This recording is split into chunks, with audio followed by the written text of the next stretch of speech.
আমাদের তারেক জিয়া সাহেবকে দেখা যায় খুব পপুলিস্ট বক্তৃতা দিচ্ছে, মানে আমরা যা শুনতে চাই তাই বলে। আগামী 10 দিনের মধ্যে আমরা অপসারণ দেখতে চাই। হাসনাত আব্দুল্লাহ, আপনি কি জানো কি তারেক সাহেবকে বলতে চান? আপনি কি এই আওয়ামী লীগের যে অবৈধ সম্পদ, সেই সম্পদ থেকে এজেন্ডা নিয়ন্ত্রণ করতে চায়? আপনি কি সেই এজেন্ডা নিয়ন্ত্রণ করতে চান? হবে তারেক রহমানও এই আন্দোলনের সহযোগিতা করেছে, আমাদের মাধ্যমে এই আন্দোলনের সমন্বয়কদের সাথেও কথা বলেছে। হঠাৎ করে তো আপনার এই ধরেন 1 মাস কিংবা 20-25 দিনে তো একটা বিপ্লব হয়নি, এটা ধারাবাহিক প্রক্রিয়ার মধ্যে দিয়ে বিপ্লব হয়েছে। আসসালামু আলাইকুম রহমতুল্লাহি ওয়া বারাকাতুহু। সম্মানিত দর্শক, হাসানাত আব্দুল্লাহকে নিয়ে এবার কঠিন আলোচনা ও তীব্র সমালোচনা চলতেছে। অনেকেই বলছেন আওয়ামী লীগের এজেন্ডা বাস্তবায়ন করতে চায় হাসানাত আব্দুল্লাহ।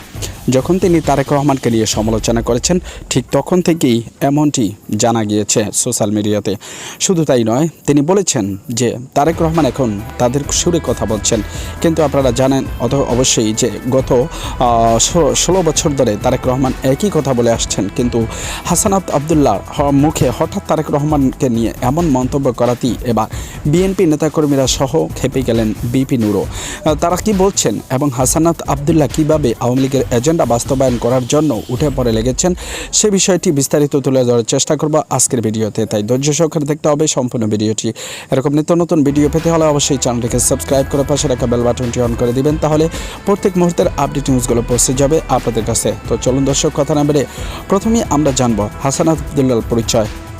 দর্শক, আপনারা জানেন যে কোঠা আন্দোলনকে কেন্দ্র করে হাসানাত আব্দুল্লাহ, সারজিৎ সহ আসিফ ও যারা সমন্বয় কমিটিতে আছেন, এদের অনেকেই প্রায় 17 জনের বিশিষ্ট একটি কমিটি গঠন করা হয়, যেখানে হাসানাত আব্দুল্লাহ ছিলেন উল্লেখযোগ্য। সেই হাসানাত আব্দুল্লাহ কোটা বিরোধী আন্দোলনে এবং বৈষম্য বিরোধী আন্দোলনে সবচেয়ে গুরুত্বপূর্ণ ভূমিকা রেখেছেন বলে জানা যায়। তবে সেই হাসানাত আব্দুল্লাহ হঠাৎ করে যখন ডিবি প্রধান হারুন তাদেরকে ধরে নিয়ে যায়, তারপর থেকে শুরু হয় আসল খেলা। সেখানে হঠাৎ করে তাদেরকে যখন পুলিশ বিভিন্ন রকমের চাপ সৃষ্টি করেন, তখন এক পর্যায়ে যখন সাবেক প্রধানমন্ত্রী শেখ হাসিনা, বাংলাদেশ সরকার সাবেক সরকার যিনি মানে কোঠা সংস্কার আন্দোলনকে মেনে নিয়েছিলেন কিংবা কোটা বাতিল করে দিয়েছিলেন, তখন আন্দোলনটি এক পর্যায়ে শেষ হয়ে যায়। ঠিক সেই সময় তারেক রহমান এই আন্দোলনের হাল ধরে বিভিন্নভাবে 17টি সেক্টরে নেতাকর্মীদেরকে ভাগ করে 17 জায়গা থেকে